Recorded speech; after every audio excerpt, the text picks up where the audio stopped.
Sunny shows up at the Crimson office and calls Brick to find out if the information Betty stole has been downloaded yet.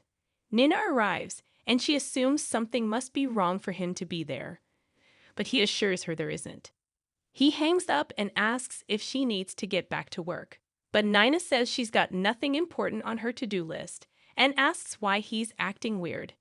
He keeps pushing her to check her messages, and when she goes to her desk, she finds a box with a beautiful diamond necklace inside. Nina asks if this is an apology for Sunny being so secretive lately. He says yes and no and puts it on her. She says he seems so at ease tonight, not like the other night at the restaurant with Ava where they seemed tense. Sunny understands why she felt excluded, but some things in his business are better left unsaid. He doesn't want to put her in danger, but Nina asks what about Ava. Sunny promises she knows everything she needs to accept what would put her at risk. And he never wants her to feel like an employee. Nina knew what she was getting into being involved with him, and she loves all of him. He loves her too, so she asks him to let her in. She might be able to help him, but he again says some things she is best not knowing. Sunny and Nina end up having dinner in her office, a perk of her owning the Metro Court, she notes. Sunny wants to talk about the wedding and setting a date. Nina was hoping for a winter wedding and goes over some of her ideas for a gown, invitations, a burgundy tux for him, and her ideas on centerpieces. She also wants to make sure Willow is completely recovered so as to not be disrespectful of her by throwing this wedding when she's not cleared. Sunny knows Nina also hopes Willow will be at the wedding. Nina admits they've had good conversations lately, but they still have a long, hard road ahead. She also knows Willow won't attend if Michael doesn't. Sunny says he would love for Michael to come, and the two of them are also doing a lot better. He says things seem to be looking up for them both. Their evening is cut when Sunny gets a call he has to take, walks out, and asks what the update is.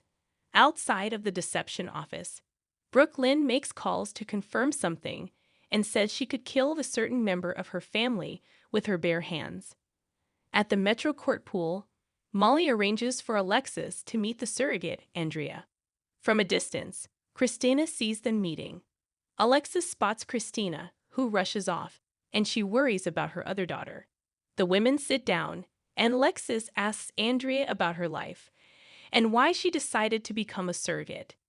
Andrea explains she and her husband need some financial help, but this also lets her stay home to take care of her young son, and he'll be young enough not to remember this.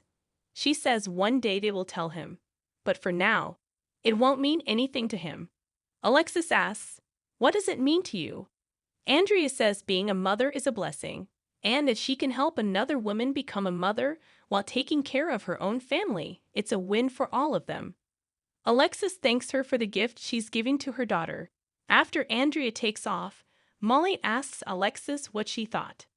Alexis says she likes her, and she thinks Molly and TJ will make great parents.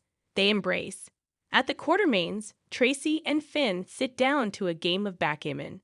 Tracy has been keeping track of all her wins and his losses. As they play, Tracy brings up the dinner she had with his father, and while he was charming, she could sense he was trying to hide tremors. She asks what's wrong with him. Finn suggests she not ask that because he doesn't like to lie to her. She agrees to drop it. They ask about each other's other family members, and when Finn brings up Chase thinking she's forcing Brooklyn to work at deception, Tracy uses Finn's own line about dropping that line of questioning against him.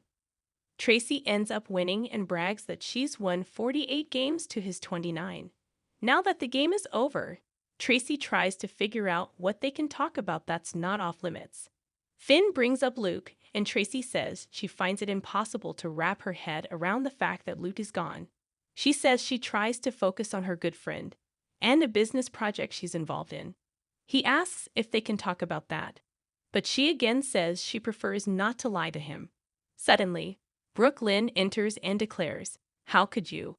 At her granny, Tracy notes they are in the middle of their next game. Brooklyn throws the. Finn heads out, and Brooklyn asks Tracy why she went after deception and hurt her friends.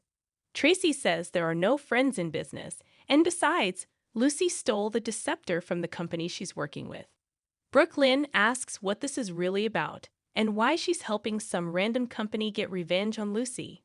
What's happened to her? Tracy counters, "What's happened to you?"